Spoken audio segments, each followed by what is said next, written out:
Taxi violence in the Ugu District continues unabated. This despite the recent intervention from national government. Last week alone, 4 people were murdered. On Friday, a taxi driver was shot in Zimbabwe while traveling with his girlfriend. The following day, 2 women were murdered while a hitman opened fire on a second taxi driver, killing all 3.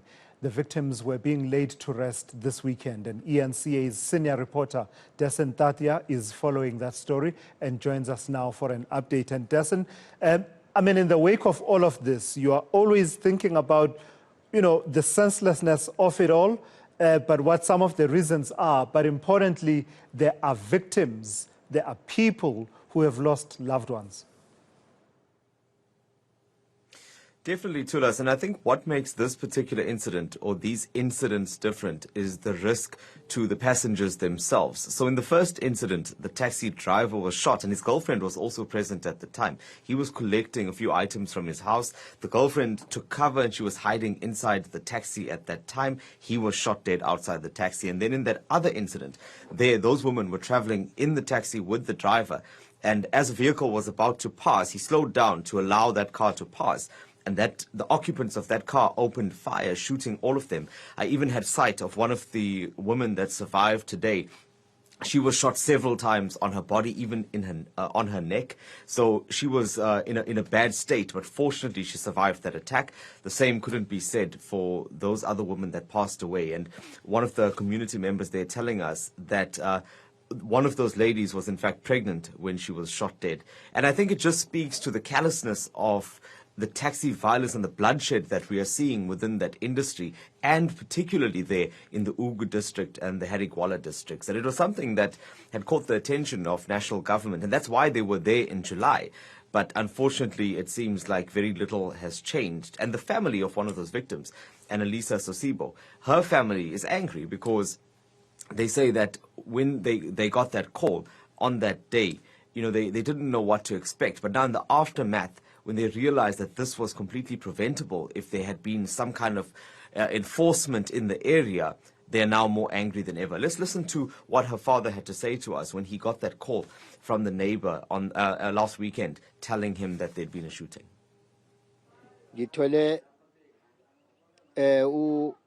umyalezo ngocingo lumfana owumakhelwane ukuthi angiphuthume endaweni lapho kwenzeke khona umonakalo kodwa wangasho ukuthi kwenzekeni.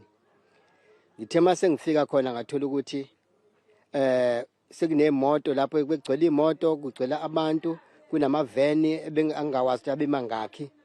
Ngathola ukuthi indodakazi yami idutshuliwe yashona nalabo kade ababuliwe nabo ababili babe bebathathu sebebonke abashonile.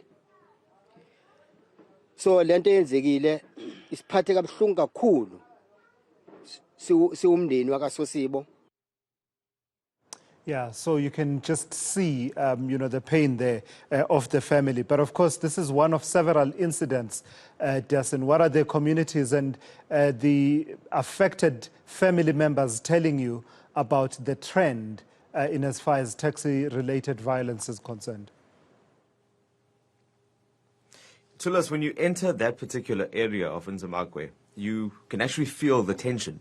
Even just driving in that area in a white unmarked car with GP plates raised suspicion. People would stop what they're doing and take a look at who we were. Clearly, we were not from the area. And I think that should give you a sense of how anxious everyone is. And some of the community members spoke to that, and they said that when we see vehicles like this or we see strangers in the area, we start to become on edge because of the kind of history of what's been going on there. And it's not as widely reported as you would find in more urban areas, but yet there are people dying there every weekend. In fact, one of the community members saying that almost every single weekend they are burying someone either related to the taxi industry or not between those 2 districts of Ugu and Harigwala. And it's 18 associations that operate there.